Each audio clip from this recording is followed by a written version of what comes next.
to another Mad Hatter Reviews. I'm at that like that time during like a holiday where like everybody had fun, they ate, and now it's like daughter's like just watching TV, wife's just doing her thing, and now I have a moment to just kind of like decompress, okay? And I thought I was just gonna be cruising today. All right, I put up that awesome diorama video. I'm like, let me cruise today, cruise control, okay? But there's gonna be no cruising, okay? Not this Christmas because I went to my beloved TMNT Party Wagon Facebook group, TMNT Party Wagon. Follow that, okay? I'm an admin there. I don't know if you know, okay? I don't really do anything. I'm more of like a figurehead admin. You know what I mean? I'm kind of like, like the royal family in England. Like, they don't really do anything. I just kind of like exist there.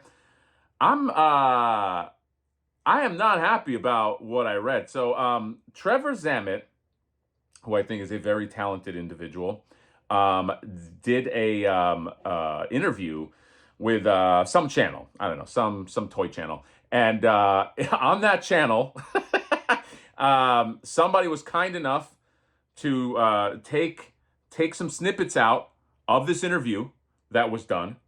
And the part that bummed me out is Trevor was talking about. I'll put just kind of like the snippets in here.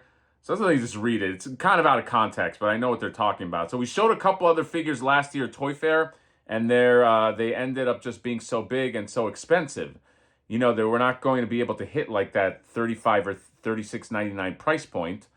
I like how they include the us. So yeah, some of these guys at the moment we're probably like cooling off on this for now, but nothing's ever, dead or canceled. It's stuff just kind of like, how it goes on the back burner for a little bit. So hopefully at some point, blah, blah, blah, blah, blah, blah, blah, blah, blah, blah. That is not what I wanted to hear, okay? No fault to Trevor's. He is, beholden to the company. But the company called NECA doesn't think that they should be releasing these figures right here. One of them that I think it was pretty much alluded that he was talking to is this one right here, the two-headed Universal Harryhausen Ninja Turtle figure, which is amazing. Okay, I mean the sculpt is amazing. I mean the prototype is, because they had it on shelves for I think like 2 conventions, and then the Krang, the James Groman Krang, okay, the Mars Krang. This does not bode well, okay? These are figures that, yeah, they're big, but they're not like, it's not like Giant Krang, which we'll discuss in a second, I mean, okay, so it's not at the $35 mark. Can you charge 50? All right, somebody brought up that, yeah, they charge 50 for Granny April. The Granny April was not a $50 figure, okay? These figures, I'd pay $50. A lot of people would pay $50 for these figures. So what is, why? This is not good. And now you also have to think of like Giant Krang as well. I know that I've heard rumblings that the tariff situation has affected Giant Krang. And I think by extension, the lab, not the lab, but the kitchen, the Ninja Turtle kitchen. But like these guys, they're not even that big. You can't meaning like relatively, like they're not gigantic figures. It's not the Sentinel. You can't charge $50 for it. You don't have enough confidence that enough people are going to buy that at $50. Look, I don't know their numbers, but I mean, these are gorgeous. These are some of the best. That's a bummer, man. Look, I don't want to be like a sky is falling thing. We already had like the Playmate situation that's happening. And look, I believe that an industry with fans will always find a way to survive. But I feel like a lot of these big players they're taking a beating. And this one just bums me out. Like, this is also on top of like the Gargoyles thing. Like, I don't know how many times I can see a sculpt that's never going to come out.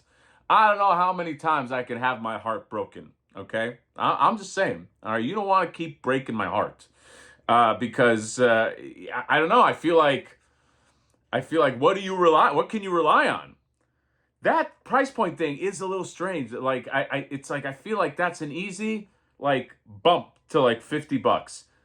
Most people that would have paid 38 will pay 50. Okay? Most people.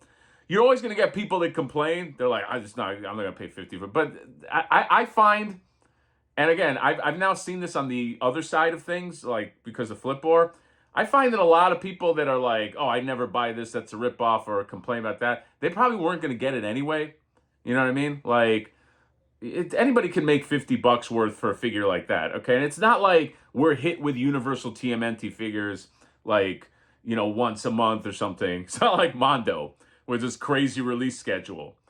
So that's a bummer, man. I hope that they figure out some kind of pricing, and I hope because like we want to see new shit like this. I don't know what bullets they have in their gun. I mean, if they think 2012 is gonna like, does 2012 Ninja Turtle sell enough that it can support the whole fortress? I don't think it does. I think that this is a sign that they need to start getting more creative with the license. You know what I mean? Like the cartoon, there's still so many cartoon figures you can make. And there's a lot of different other things. Like, like I went over that mutant module, that Easel 3 mutant module that a lot of people ordered. Okay, good for him, because that thing is great. But it's like, you know, like NECA could have probably, well, okay, that's a high ticket item, all right? But there's other things that you can make. There's like what John does, Nostalgia Unbox, like things that you can add into like your street diorama. You know what I mean? Like like there are avenues to start like getting or finding funds, but maybe that's not big enough. Maybe they want something that's just like, I don't know, giant. And that's also the problem. That's also the problem that I have with the model of like the big mogul toy company, because I think that a lot of people still operate in like 80s, 90s mode where you could be $1 billion toy company. I just don't think that that's feasible. But that doesn't mean that a toy company can't make money. I just think that you have to set the expectations and the money around it of producing lower. And that also includes licenses, by the way. I think the problem is with people that offer licenses is they charge way too much because they're also in them. A lot of people still have like, they're still in the mode of like when life was really good and money was just replete. Okay. I think it's impossible to have $1 billion right now, $1 billion toy industry that only relies on like action figures. Okay. But you don't have to be that. Like, can't NECA become a smaller operation and just work in a smaller capacity with a team that's not as big? Like I think of like the Mondo team. Now Mondo has another issue because like Funko kind of like runs them, so they have to produce a certain amount of money. But I'm just wondering if like, can we get to a point where we don't have to deal with stuff like this? Where it's just like, we need so much, we need so many of them to get made, or they can't get made. I'm just hoping we can get to a point where the overhead is lowered, so it doesn't have to be either a giant multi-million dollar success or nothing. And I don't know that, but something has to change. You know what I mean? This Playmates thing is going to be interesting too. Like, who gets that license? Because like, I just don't think licenses can command what they used to command, because there's just not. It's just the money just isn't there. But there is money that could be made. That's what I'm saying. Like it's just not going to be what it was before. So lower your operation, I think. But I don't know. That's easy for me to say. Okay, I'm just a guy. I'm just a guy with a camera. But yeah. Anyway, I thought that this was a bummer. Dead or canceled. I mean, yeah, he's got to say that like nothing is ever dead. No one is ever dead. It's like Marvel, he snaps, kills Thanos, and kills himself. He'll probably come back. You know what I mean? Spoiler alert. But it's not. I don't want to wait forever. You know what I mean? Like, yeah, nothing's dead, but it's like, what? Is it gonna be a? I don't know if anybody played Shenmue, the old games. I got through 1 and 2, and it took like 15 years for the third one to come out. And like by the time I played the third one, I was a different person. Okay, I was no longer obsessed with finding Land D. So I just kind of eked my way through that game, and it was uneventful. So anyway, I'm not saying that 15 years from now I'm not going to love toys, but I don't know. You want to wait that long? Anyway, that's it. I thought that this was interesting. You want to watch the interview? I don't know. It's on some channel. Okay, you gotta. I'm not giving them a plug. All right, you don't plug my Flipboard, I don't plug you. That's how it works. Yeah, go to TMNT Party Wagon. People are discussing it, or discuss it right here in the comments. What do you think about that? I am bummed out that we are not getting that. That I am not going to be holding a James Groman Krang in 2026. That is no bueno. So that's it. Hopefully this is not a sign of other things. Hopefully we're getting all the bad stuff out in 2025. In 2026 is just rainbows and sunshines and action figures that we love. So that's all. Comment, subscribe, drop me a like. Once again, Merry Christmas. Bye-bye.